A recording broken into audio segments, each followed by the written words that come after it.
formulation practices and methods. We need to define sourcing and what that criteria would look like. And we need to define end derivatives for therapeutic effect. And right now, it is a mistake to take the information that was created for the plant as a whole and say, therefore, that must apply to the essential oil, which largely is devoid of the chemistry that exists within the plant. So that leads us to the next conversation, which is it doesn't have direct effect with either CB1 or CB2, and instead it's an indirect effect. That doesn't mean it doesn't have benefit. It's just not a direct effect, and we always do better when we have direct interaction with the receptor or with the cells that we're targeting. And in this case, the receptors and the cells that are functioning are very specific to the endocrine system, the immune system, and your central nervous system. Tetrahydrocannabinol, THC. Now, I'm trying to get walking a very close line here. On this side of the line, I would say there are some benefits. When you read about glaucoma and some of those kinds of things, it's largely because of THC. It has direct effect on intraocular pressure. But on the other side of the line, I would say it is fraught with a number of difficulties. And currently, hemp oil, which carries the largest amount of THC, is illegal in every sense of the word. And in doTERRA, we will not cross that line ever, ever, ever. Now that doesn't mean that at some point we might not find benefit from cannabidiol, but there's much issue to be sorted out. So in the interim, and where we are currently today, and what we know, we must turn to for both the precedence of what we want to do therapeutically and what we feel like we're obligated to do in a legal responsible sense. Let's look at beta-caryophyllene. Now, beta-caryophyllene is a significant compound that actually is a cannabinoid. A cannabinoid is defined as anything that interacts with a CB receptor. The value of this compound is that CB1, no interaction, so we don't get any of the hallucinogenic effects. And we don't have any of the legal issue. And CB2, direct contact and interaction for increased therapeutic outcome.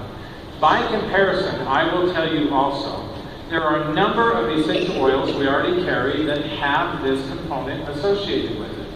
Black pepper, melissa, you're familiar with all of these. Even oregano, I've talked about oregano many, many times for its ability to be soothing to the tissues.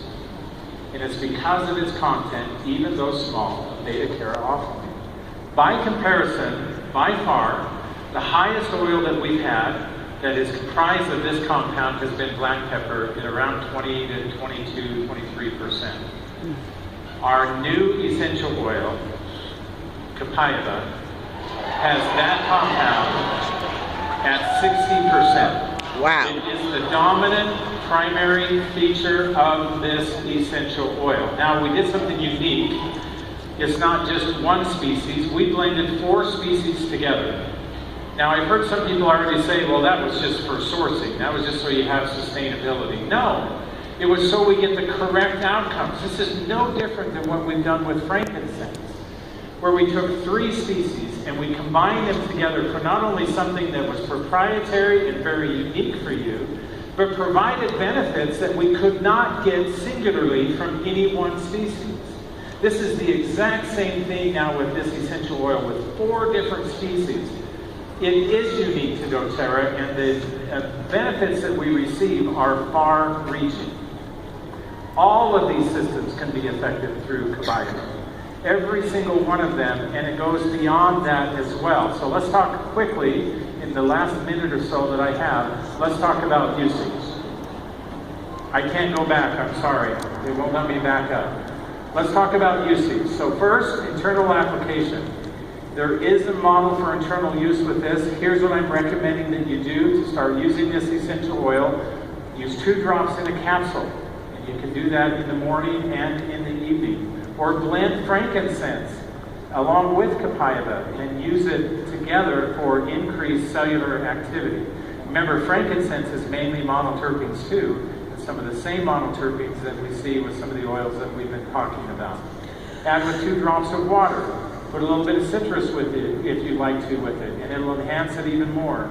Take 1 or 2 drops under the tongue in the morning. It's another great way to take advantage of this oil, or blend it with peppermint for good digestive support and strength. Not just improving your digestion, the metabolics of the body, metabolism of the body as a whole. This is what we mean by whole body systems being affected through this cannabinoid system.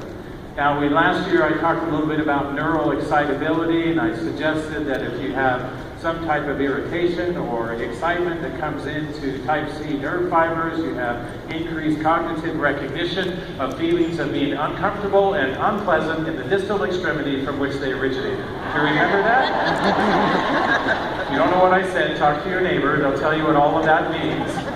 So neural excitability, it's the same thing. We can just apply the essential oil. Apply it directly over the affected area. Dilute the essential oil so that it holds in the tissue. It begins to have enzymatic response localized where you apply the essential oil. Combine it with blue tansy. We just talked about blue tansy.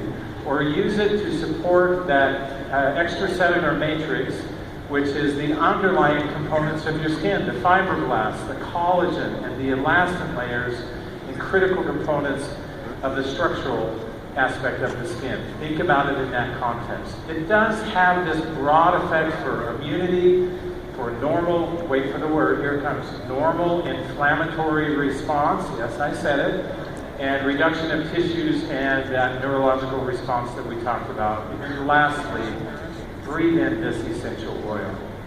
It's deeply relaxing, calming, and penetrating. We love being with you. We're excited to be with you over the next 3 days. Enjoy the rest of your convention.